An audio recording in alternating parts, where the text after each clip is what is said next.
여러분 안녕하십니까. 지금이 일요일 오전 10시 45분을 가리키고 있습니다.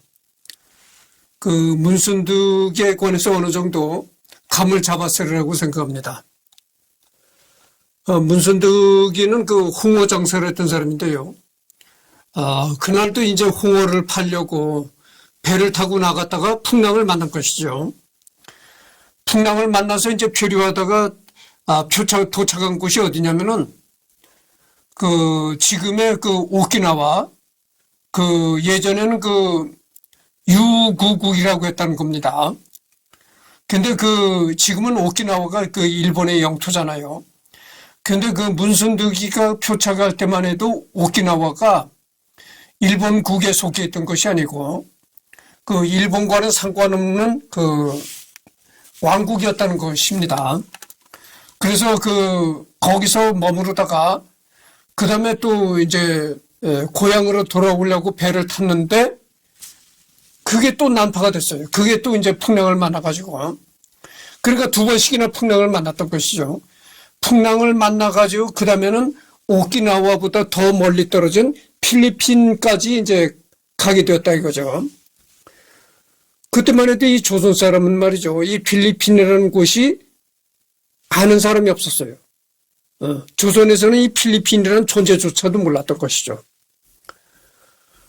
그래서 이 사람이 그러니까 지금의 필리핀이죠. 그땐 필리핀이라고 안 하고 다른 말로 불렀는데 하여튼 거기서 이렇게 하여튼 여러 가지 생계 일도 하면서 그렇게 보냈다고 합니다. 리딩을 해보도록 하겠습니다. 문순득 조선왕조실록에서만 이렇게 기록되어 있고 교회 신말과 남평문시 인터넷 대동보 하수랄 공명처변은 모두 문순득으로 기록되어 있다. 그러니까 이 문순득이라고 이렇게 되어 있는 건 말이죠. 조선왕조실록에만 문순득이라는 이름이 이 조선왕조실록에도 기록이 되어 있다는 겁니다. 대단한 일 아닙니까? 조선 사람으로서는 존재조차 몰랐던 필리핀까지 갔었으니까. 그래서 순번할 때 쓰는 순자를 썼던 거는 조선왕조실록에만 이렇게 기록이 되어 있고, 남평문시 인터넷 족보, 그 다음에 하수랄 공명첩에는 모두 문순득으로 다른 한자로 기록되어 있다 이런 얘기죠. 조선 후기 신안군 우이도면에 살면서 일대를 홍어를 거래한 어물장수, 본관은 남평, 호는 천초, 대초이다. 이 호를 누가 지어줬냐면 이게 정약용형 정약전이가 이 호를 지어준 겁니다. 천초라는 것은 뭐냐면은 이런 뜻이에요. 하늘 아래 최초다 이런 뜻입니다. 천초, 대초. 그러니까 하늘 아래 처음으로 필리핀까지 갔었던 사람이다 해가지고 정약전이가 이제 천초, 하늘 아래 최초다 이런 얘기죠. 1777년 정조 임금 때에 전라도 진도군 흑산면에 소속된 우이도. 여기가 내가 지도를 보니까 흑산도라고 했는데 흑산도가 아니고요. 흑산도를 가는 길목에 이 우이도라는 섬이 있습니다. 우이도리에서 사선 국회의원을 지낸 한화갑도 우이도 출신이다. 여러분 예전에 한화갑 의원 알잖아요. 한화갑 의원도 이 우이도에서 출생한 인물이라는 것이죠. 1640년 인조 18년 남평문시 문일장 1637년에서 1678년 도초도에서 우이도로 옮겨와 살게 했던 뒤로부터 우이도에 남평문시들이 세거하기 시작했다. 문순득은 문일장의 증손자이다. 이런 얘기입니다. 그래서 우이도라는 섬에 이 남평문시들이 뿌리를 내린 것은 문일장이라는 사람이 이제 최초로 도초도에서 우이도로 옮겨와 살게 돼 있는데, 그로부터 이 남평문 씨들이 그 우이도라는 섬에 뿌리를 내리고 살았다 이런 얘기입니다. 근데 그 문순득이라는 어물장수는 문일장의 증손자다 이런 얘기죠. 아버지 문덕겸과 어머니 창원 황씨 사이의 6형제 중 넷째 아들로 태어났다. 아버지 문덕겸은 그가 생원한 뒤 1811년 순조 11년 조정으로부터 종이품 가선대비의 품계를 하사받았다. 그러니까 이 문순득이가 고향으로 돌아온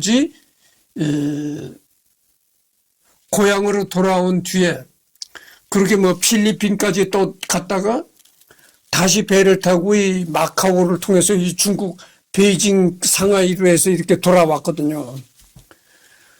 그게 3년이 걸렸다 이런 얘기죠. 그래서 그 문순득이가 살아서 돌아온 뒤 그 문순득이 아버지 문덕겸은 조정으로부터 종이품 가선대부의 품계를 하사받았다 이런 얘기죠. 그러니까 이게 그 조정까지 이 사건이 조정까지 알려져 가지고 임금이 그런 품계를 내린 겁니다. 야, 네 아들이 참 그 조선 사람 최초로 알지도 못한 곳에 갔다가 돌아왔구나. 그래가지고 문순득의 아버지를 종이품 가선대부 품계까지 하사했다 이런 얘기입니다.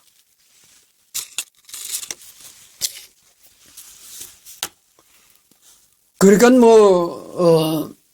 종이품이라는 거가 해봐야 왕궁궐에서 근무하는 직계도 아니고 한마디로 지금으로 말을 한다면 명예직, 명예직이라고 할 수가 있는 거죠. 그러니까 이름만 종이품이다 이렇게. 그래서 우이도 일대에서 홍어장사를 하면서 평범한 삶을 살던 그가 조선왕조실록에 이름 석자를 남긴 이유는 그가 표류하면서 벌어진 파란만장한 여정 때문이었다. 아시아판 하멜 표류기라고 봐도 좋다. 그러니까 이 문순득이는 한국판 하멜 표류기를 남긴 사람이다 이런 얘기죠. 그래서 그 외딴섬 우이도에서 홍어 장사나 하고 살던 아주 평범한 문순득이가 조선왕조실록이라는 조선의 국가 기록에 남겨지게 된 것은 바로 표류한 기록 때문에 그렇게 된 것이다 이런 얘기죠. 그렇게 남이 겪지 못한 그런 경험을 했기 때문에 그래서 이 평범한 홍어 장사에 불과했던 문순득이가 조선왕조실록에까지 기록되게 되었다 이런 얘기죠. 일자 표류. 그래서 문순득이는 두 번에 걸쳐서 표류를 하게 된 겁니다. 첫 번째는 일자 표류. 1801년 12월 24살의 청년이었던 그는 작은아버지 문호겸, 표의심할 기준, 표의심할이라는 것은 말이죠. 표의심할이라는 것은 뭐냐면은 정약전이가 쓴 책이 바로 표의심할입니다.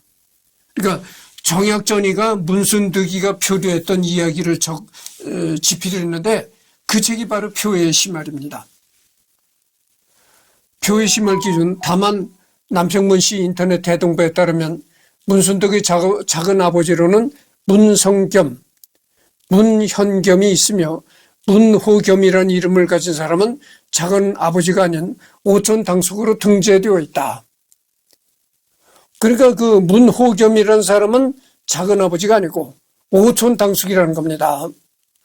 마을 주민 4명을 표의심할에 따르면 같이 간 마을 주민은 200건. 그러니까 마을 주민 4명, 그 다음에 오촌 당숙, 그 다음에 문순득 이렇게 타고 갔다는 거죠. 이렇게 배를 타고 가다가 풍랑을 만났다. 그래서 문순득이하고 같이 풍랑을 만난 마을 주민 4명은 누구냐면은 이 정약전이가 쓴 표의심할을 보면 이렇게 나왔다는 거죠. 그 마을 주민으로선 200건, 그다음에 박무총, 이중원, 김옥문 이렇게 네 사람이 문순득이하고 같이 배를 탑승했다 이런 얘기입니다. 마을 주민 4명을 따라 흑산도에서 홍어를 사기 위해 태사도에 갔다가 돌아오는 길에 풍령을 만났다. 그러니까 흑산도에 가서 이제 홍어를 사다가 홍어를 띄다가 그걸 이문을 남기고 파는 거죠. 그래가지고 흑산도에 가서 이제 그 홍어를 사가지고 그 홍어를 싣고 돌아오는 길에 풍랑을 만난 겁니다. 바다에서 표류하던 이들은 기적처럼 살아 1802년 1월 류쿠 왕국의 대도라는 곳에 표착했다. 여기가 지금의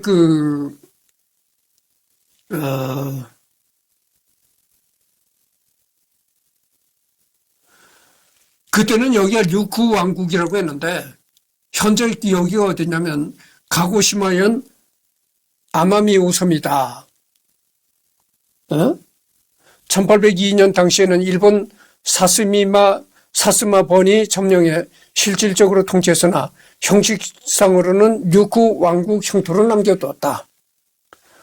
다행히 현지들은 표류자들을 잘 보살펴 주었고 문순득 일행은 그곳에 매일 쌀과 채소를 받고 하루 넘어 돼지 고기를 제공받았으며 병들면 의원이 와서 진찰해 주는 등 융숭한 대접을 받았다. 여기가 그 류쿠 왕국의 대도라는 곳이 지금으로 말하면 오키나와라고 했잖아요. 그래서 이 문순득이가 처음 표착을 한 곳이 오키나와입니다. 근데 문순득이가 오키나와에 표착을 한 후로 그 오키나와 마을 주민들이 문순득이를 아주 후하게 대접했다는 거예요. 아주 극진하게 대접을 했다는 겁니다. 그러니까 문순득이가 그때 우리 조선시대가 가난했잖아요. 가난한 나라 백성 문순득이가 평소에 뭐 얼마나 잘 먹고 살았겠어요. 근데 그 오키나와에 도착한 후로 거기서 매일 채소, 하루 넘어 돼지고기를 줬다는 겁니다. 하루 건너서 돼지고기까지 주고 그랬으니까 얼마나 융숭한 대접을 받았습니까? 아까도 얘기했지만 가난한 나라 조선 백성 문순득이가 돼지고기를 얼마나 먹었겠어요. 정말 1년에 한두 번 뭐 설이나 추석 그때나 돼지고기를 먹었으라고 생각합니다. 근데 오키나와 도착했을 땐 하루 건너 이렇게 돼지고기를 줬다는 거예요. 그러니까 오키나와 사람들이 얼마나 그 문순득이를 융성하게 대접을 했는가를 알 수 있는 거죠. 거기다가 병이 들면 의원에 가서 그 당시 의원에 가서 진찰도 받게 했다는 거죠. 그래서 여기서 이제 지금의 오키나와 거기서 생활한 지가 8개월 동안 생활했다는 겁니다. 8개월 동안 류쿠에서 생활한 문순득 일행은 류쿠어를 배우고 현지인들과의 대화를 통해 조선으로 돌아가는 방법을 알아냈는데 그것은 바로 중국으로 가는 류쿠국의 조공선에 탑승해서 중국을 거쳐 조선으로 넘어가는 것이었다. 그리하여 1802년 10월 그들은 류쿠국에서 중국으로 가는 조공선에 몸을 실었다. 여기까지만 해도 그들의 계획은 완벽했고 다들 무사히 집으로 돌아간 줄 알았으나 그러니까 이제 8개월 동안 문순득이가 이제 그 오키나와 주민들하고 생활을 하게 되니까 뭐 어려운 말은 못한다 하더라도 쉬운 말은 이제 배웠다고 하죠. 근데 이걸 보면은 그 정혁전이가 쓴 표의시말 여기에 기록된 걸 보면은 이 문순득이라는 사람이 비록 글자는 몰랐지만 굉장히 총명하고 그다음에 낯선 곳의 그 생활에 적응하는 게 굉장히 빨랐다. 아주 적응력이 강했다 이런 얘기가 되겠습니다. 그래서 이제 8개월 동안 거기서 오키나와 주민들하고 같이 생활했으니까 어려운 말을 못해도 이건 내가 그랬잖아요. 이 문순득이라는 사람이 적응력이 뛰어난 사람이다. 이 적응력이 뛰어나다 보니까 그 오키나와 말도 이제 빠르게 익힐 수가 있었다. 그리고 어려운 말은 뭐 하지를 못한다 하더라도 쉬운 의사표현은 할 정도가 됐다 이런 얘기죠. 그래가지고 그 사람들한테 얘기를 해보니까 조선으로 가야 되는데 갈 길이 있느냐. 그렇게 물어보니까 거기 사람들이 뭐라고 하냐면은 여기서 이 오키나와에서 중국으로 운행하는 조공선이 있다. 그 조공선에 탑승을 해서 중국을 가서 이렇게 조선으로 가라. 이런 얘기를 하더랍니다. 그러니까 여보시오. 여기서 중국까지 운행하는 조공선이 있어. 그리고 조공선이라고 하는 거 보니까 오키나와도 그 옛날에 그 조선처럼 오키나와도 중국에 뭐 조공을 바쳤나 봐요. 그 하여튼 오키나와에서 중국으로 하는 조공선이 있으니까 거기에 탑승해서 가라. 그러니까 중국에 가면은 이 조선과 왕래하는 이 정부의 사신들이 있다. 나라의 사신들이 있으니까 중국에 가 있다가 그 사신들을 따라서 조선으로 가라. 아마 이렇게 얘기를 했던가 봐. 누구가. 그래도 그 당시에 좀 깨어 있고, 그 말에 그 마을에 좀 지식인이라고 할 수 있는 사람들이 아마 그렇게 알려줬던가 봐. 아니, 그래서 조공선이 왔을 때 조공선을 탔다는 얘기죠. 근데 그 조공선이 또 풍랑을 만난 거야. 참 이게 너무나 불행한 일이죠. 그래가지고 오키나와보다 더 먼 필리핀까지 가게 되었다 이런 얘기죠. 근데 조공선을 탔는데 중국을 통해서 조선으로 돌아오려고 오키나와에서 중국으로 가는 조공선을 탔는데 그 배가 또 난파가 된 겁니다. 그게 2차 표류. 중국으로 가는 길에 또 풍랑을 만났으며 간단한 추측을 하자면 이 일대는 여름과 가을에 태풍이 자주 발생하거나 북상하는 곳이다. 19세기와는 기후가 크게 다른 지금도 마찬가지다. 운이 지독하게 나쁘게도 출행하고 태풍을 2번이나 만난 걸로 생각된다. 이번에는 유쿠 왕국보다 더 남쪽으로 떠내려가 스페인 제국 필리핀 도동령이었던 루손섬에 도착했다. 이 문순두기가 그 필리핀에 표착한 곳이 지금의 루손섬이라는 거죠. 루손섬. 여기에 이제 필리핀의 루손섬이 나오는 겁니다. 그래서 보면 루손섬이 어떤 곳인가 한번 읽어보도록 하겠습니다. 필리핀 북부에 위치한 필리핀 최대의 섬. 그러니까 필리핀 북부에 위치한 섬인데 필리핀에서 제일 큰 섬이라는 거죠. 면적은 10만 9,965 제곱킬로미터라는 거죠. 남한 면적보다 살짝 더 크고, 그러니까 이게 상당히 큰 섬입니다. 이 루손섬이 우리 지금 남한보다도 약간 크다는 겁니다. 그러니까 상당히 큰 섬이죠. 2019년 기준 인구도 6,400만 명으로 남한보다 1,000만가량 더 많다. 세계에서 15번째로 큰 섬이며 자바섬과 혼슈, 그레이트 브리튼 섬에 이어 세계에서 4번째로 인구가 많은 섬이다. 수도인 마닐라도 이곳에 있다. 그러니까 필리핀 수도 마닐라도 이 루손섬이 있다는 겁니다. 광의적 의미의 루손은 필리핀을 지리적으로 구분하는 세 개의 지역 구분 중 하나로 주섬인 루손섬뿐만 아니라 민도로섬, 필라완섬, 마스바테섬, 카탄두 아네스섬 등 주변의 제도까지 모두 포함한다. 필리핀을 뜻하는 옛 이름인 여송은 이 루손섬을 한문으로 음차한 것이다. 한문으로 그 루손섬을 이렇게 여송이라고 했다는 겁니다. 그래서 본래의 페이지로 되돌아가도록 하겠습니다. 그러니까 이 루손섬이 필리핀에서 제일 큰 섬이라는 거죠. 이 루손섬이 지금 우리 남한보다도 약간 크다는 겁니다. 그러니까 상당히 큰 섬이죠. 거기에 이제 문순두기가 표착을 한 겁니다. 선단은 진공선 2척과 호송선 1척 등 3척이었는데 진공선 중 1척과 호송선은 실종되어 버리고 그가 탄 진공선만 표적에 성공했다.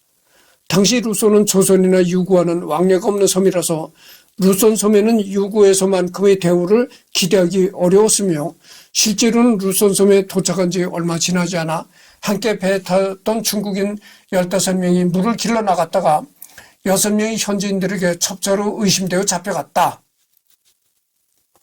그러니까 첫 번에 표착했던 그 지금의 오키나와 ryukyu국, 그 ryugyu라는 데서는 말이죠. ryugyu라는 곳은 그 당시 조선과 이렇게 교류가 있었다는 거예요. 조선 정부와 이렇게 교류가 있었다는 겁니다. 그래가지고 ryukyu의 주민들이 조선 사람이라는 걸 알고 융성하게 그렇게 하루 건너씩 돼지고기를 주고 이렇게 융성하게 대접을 했는데, 이 필리핀의 루손이라는 곳은 그렇지 않다고 하죠. 이 필리핀이라는 곳은 전혀 조선과 교류가 없었고, 필리핀 사람들은 조선이 어떤 나라인지도 몰랐고, 똑같이 조선도 필리핀을 전혀 알지도 못했고, 서로가 그렇죠. 서로가 서로를 전혀 알지 못했기 때문에 그렇게 그 ryugyu에서는 융성한 대접을 받았지만 이 필리핀 루손 섬에서는 문순두기를 그렇게 아주 융성한 대우를 하질 않았다 이런 얘기죠. 그런데다가 더욱이 함께 배에 탔던 중국인 15명이 물을 길러 갔다가 물을 길러 어느 곳에 이제 물이 나오는 곳에 물을 식수라든가 이렇게 필요하니까 물을 길러 어느 곳으로 갔다가 첩자로 스파이로 그 의심을 받아가지고 그 필리핀 현지 사람들한테 붙잡혔다는 거죠. 그러니까 잡혀갔다는 거예요. 행방을 모른다는 겁니다. 중국인 15명이 필리핀 사람들한테 그 첩자로 의심돼가지고 잡혀갔는데 생사를 모른다. 행방을 모른다 이런 얘기죠.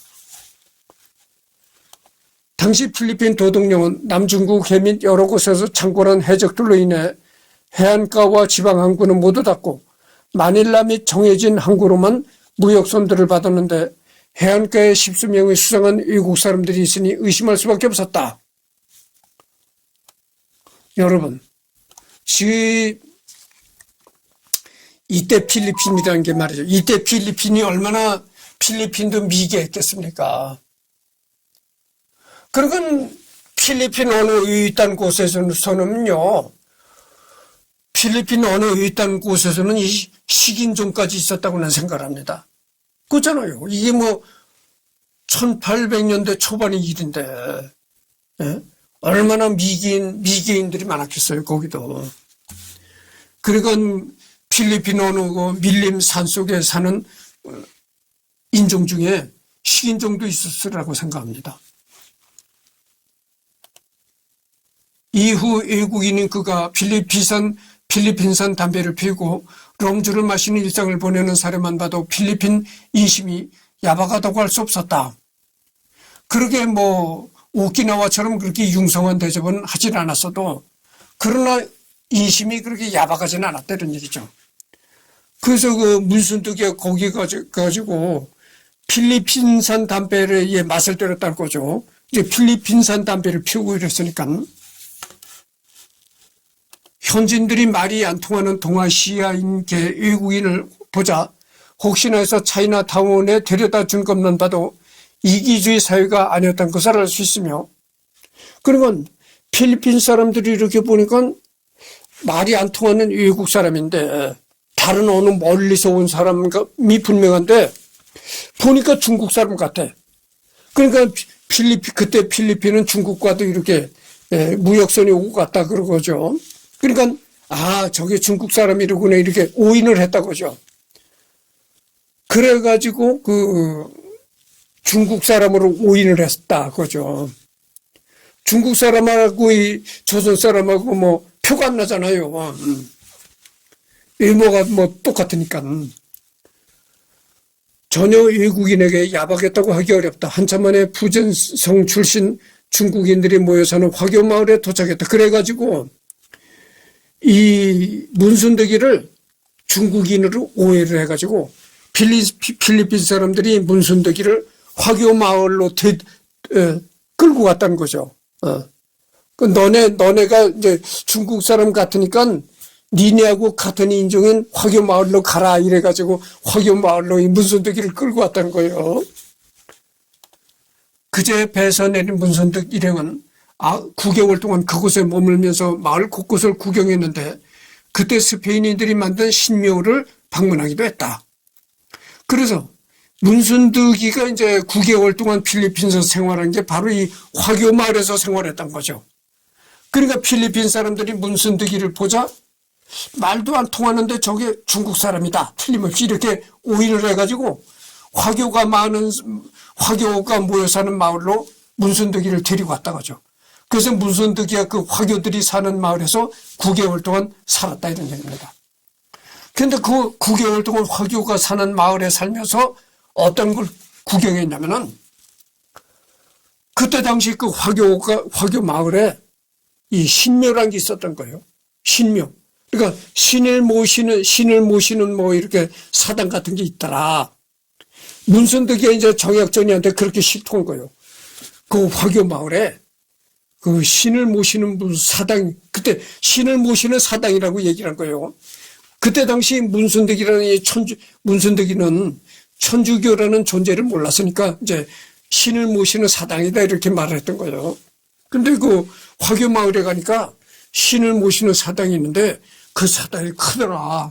커서 사람들 뭐 수십 명이 모여서 막 이렇게 신한테 기도를 드리고 그러더라. 근데 그 건물 꼭대기를 보니까 그 건물 제일 그러니까 성당이죠. 가톨릭 성당을 그렇게 신묘라고 봤던 거죠. 그 가톨릭 성당 맨 꼭대기에 이 닭 모양을 한 조각상이 이렇게 바람을 받아서 이렇게 돌아가더라. 바람이 휙 불면 그 닭 모양을 한 조각상이 이렇게 빙글빙글 돌더라. 바람을 받아가지고. 그런 얘기를 정력전에다 한 거예요. 근데 오늘날 그 루손 섬에 가면은 그런 성당이 오늘날도 있다는 거예요. 그 오래된 역사적인 성당이 하나 있는데 루손 섬에 그 성당에 지금도 가보면 그 성당 꼭대기에 이 닭 모양의 그게 빙글빙글 돌아간다는 겁니다. 그러니까 그걸 본 거야, 이제. 재미난 얘기죠. 신묘는 30에서 40칸의 긴 집으로, 그러니까 성당이 길지, 이제. 30에서 40칸으로 되어 있다니까 크면서도 길다 이거죠. 비할 곳 없이 크고 아름다웠으며 이로써 신을 모시는 대중을 대접하였다. 신상을 모셔놓았다. 그러니까 예수상을 신상이라고 봤던 거야. 그때 문순득이가. 신묘 한쪽에 꼭대기 앞에 탑을 세우고 탑 꼭대기에 금계를 세워 바람에 따라 머리가 바람이 오는 방향으로 스스로 돌게 하였다. 금계라는 건 이제 금 색깔의 닭이라는 거죠. 금 색깔의 닭이라는 것보다는 세금자니까 이게 한문으로 세금자를 써서 닭자를 썼으니까 쇠로 만든 그 닭의 장식품이 이렇게 바람을 받아서 돌아가더라 이런 얘기죠. 근데 지금도 루손 섬에 가면 그 닭의 형상이 그 성당 꼭대기에 있는 그 성당이 그대로 있다는 거예요. 그러니까 문순득이가 그걸 본 거야. 그 성당이 지금도 오래된 성당인데 그 닭의 모양을 한 그 돌아가는 성당이 아직도 있다는 거예요. 탑 꼭대기에 아랫벽의 밖으로 크기가 같지 않은 종 4-5개를 걸어 제사와 기도 등 일에 따라서 다른 종을 친다. 루손에 머물던 문순득 일행은 조공선을 지휘하던 육국 왕국 관리와 중국인 상인들 간의 갈등으로 인해 4명이 먼저 중국으로 출항하고 그와 김옥무는 루손섬에 남게 되었다. 이 4명도 중국을 통해 조선으로 돌아갈 수 있었으며 청나라 예부에서 이 4명과 후에 도착한 문순득 일행을 조사한 문서가 아직도 남아있다. 그래서 이 중국과 필리핀은 무역을 했다고 했잖아요. 내가 그때 당시에도. 그러니까 중국인과는 똑같은데 모습이. 자기네 중국 사람과는 똑같은데 중국말을 모르더라 이런 얘기야. 그러니까 이놈이 중국과는 중국 사람과는 똑같이 생겼는데 중국 사람이 아니다.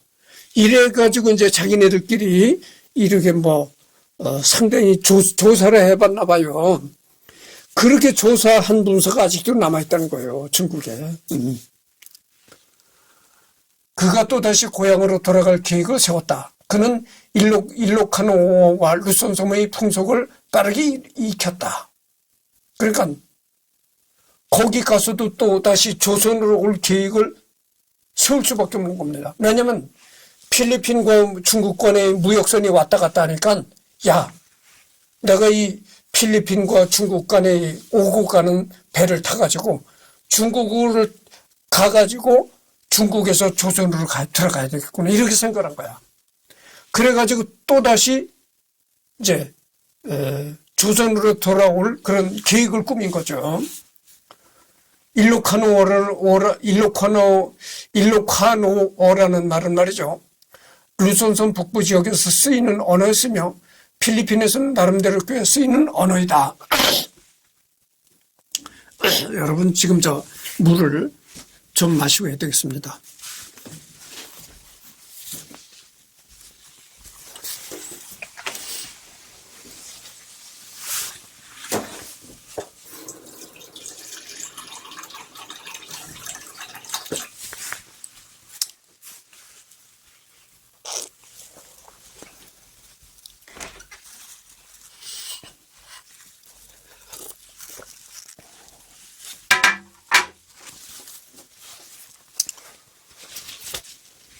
루손섬의 풍속을 빠르게 익혔다. 그러니까 문순득이는 루손섬에서 생활하면서 그곳의 풍습을 빠르게 익혔다는 거죠. 내가 방금 전에도 얘기를 했잖아요. 이 문순득이라는 사람은 현지 낯선 곳에 적응력이 뛰어난 사람이다. 그러니까 어디를 가든지 그 지방과 빠르게 적응하는 겁니다. 그러니까 거기에 언어도 빠르게 익혀나가는 겁니다. 그 이제 어려운 말은 못해도 쉬운 말은 이렇게 통할 수 있는 그 정도가 됐다 이런 얘기죠.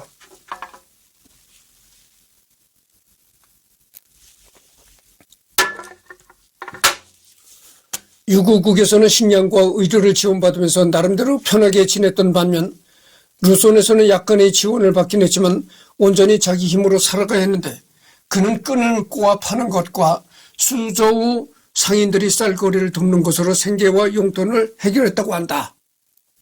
그러니까 그 오키나와에서는 아무것도 안 해도 하루 건너씩 돼지고기를 주고 먹여주고 그런 거야. 그러니까 뭐 돈을 벌 필요가 없었다고 하죠. 근데 여기서는 그렇게 그 돌봐주는 게 없더라 이거예요. 그러니까 자기가 돈을 벌고 생활해야 된다. 그래서 거기서 이제 그 상인들을 한테 가서 쌀거리를 돕는 일도 하고, 그리고 이제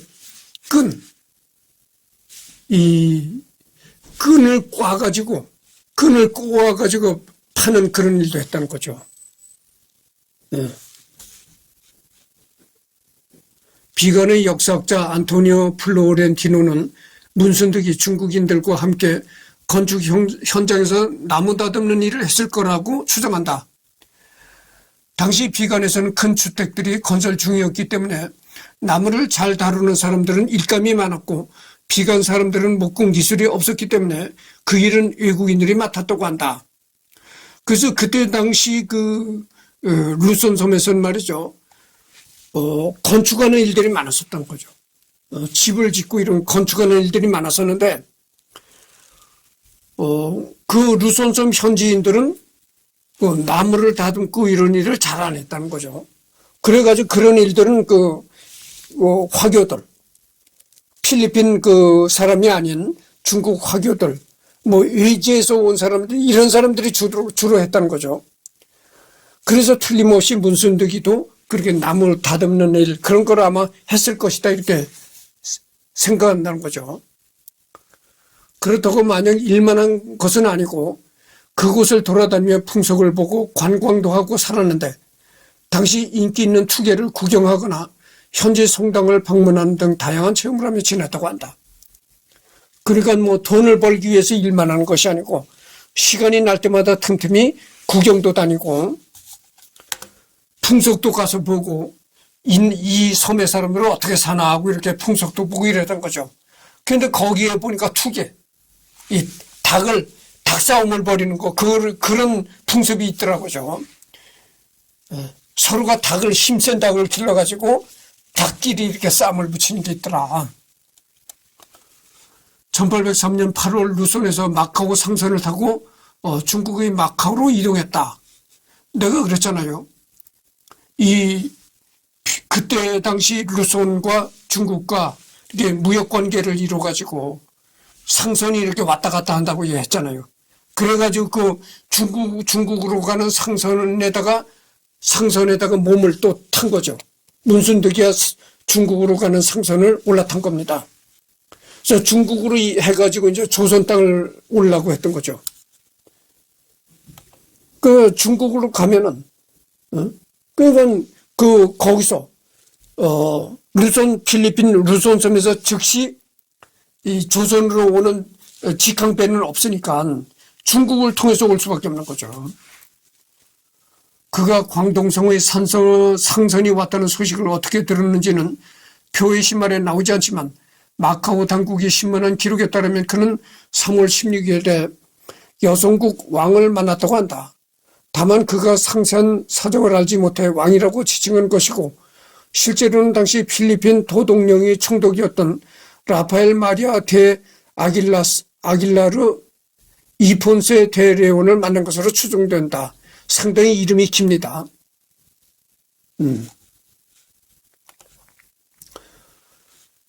그러니까 이 문순덕이가 필리핀 왕을 만났다 있는데 필리핀 왕이 아니고 아마 지금으로 말하면은 이 루손섬의 도지사, 루손섬의 총책임자인 아마 루손섬의 도지사격인 그런 사람을 만났을 것이다 이런 얘기입니다. 그 사람이 이 배를 알려줬다는 거예요. 이 배를 타고 중국으로 가라 이렇게 알려줬다는 겁니다. 이 배가 어느 날 몇 시에 온다.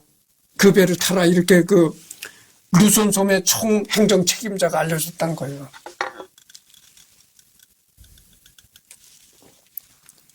그거를 루손섬의 총행정 책임자를 이 문순덕이는 왕으로 진짜 착각했던 거죠. 그가 왕이라고 묘사한 그 인물은 긍하 중국인 표류민 일행을 신문하고 그들이 필리핀에 표류한 정황을 물은 후 그들이 돌아갈 수 있도록 조치를 취해 주었다.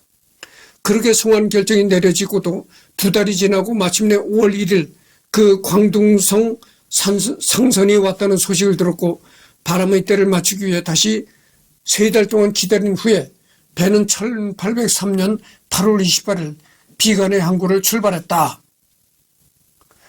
배삭으로 대은화 12개를 지급했으며 식사도 각자 해결했다.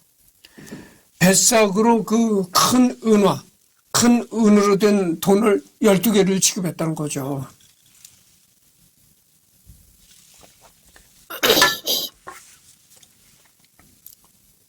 이후 육로를 통해 난징과 베이징을 거쳐 1804년 12월 조선의 한양에 도착하고 마침내 집을 떠난 지 3년 2개월 만인 1805년 1월에 고향인 우이도로 돌아왔다. 그래서 풍랑으로 집을 떠난 지 홍어를 팔러 가다가 풍랑을 당해가지고 집을 떠난 지 3년 2개월 만에 고향인 우이도로 돌아왔다 이겁니다. 그러니까 중국을 이렇게 돌았어요. 그 큰 중국을 또 이렇게 돌았다고. 마카오에서 배에서 내려가지고 마카오와 지금의 마카오와 이렇게 마카오와 필리핀 루손섬을 이렇게 왕래하는 무역선을 타고 중국으로 왔다고 했잖아요. 그러니까 중국 마카오에 내려가지고 마카오 항구에서 내려가지고 이렇게 난징과 베이징까지 이렇게 또 왔다는 거죠. 육로로. 그러니까 이 문순덕이가 이 중국에서도 얼마나 먼 거리를 이렇게 갔는가를 알 수가 있는 거죠. 그래서 이제 난징과 베이징을 거쳐가지고 거기에 가면 이제 중국과 조선 간에 중국과 조선을 왔다 갔다 하는 나라의 사신들이니까 조선의 사신들이 있으니까 일단 베이징이나 중국을 가면 그 사신들을 만날 수 있다고죠. 조선의 사신들을 만날 수 있다. 그 사람을 따라서 조선으로 돌아온 겁니다. 이제. 지금 40분을 경과했네요. 그래서 문순득 두 번째 시간은 이것으로서 이제 마치고 다음에는 이제 여기를 하도록 하겠습니다.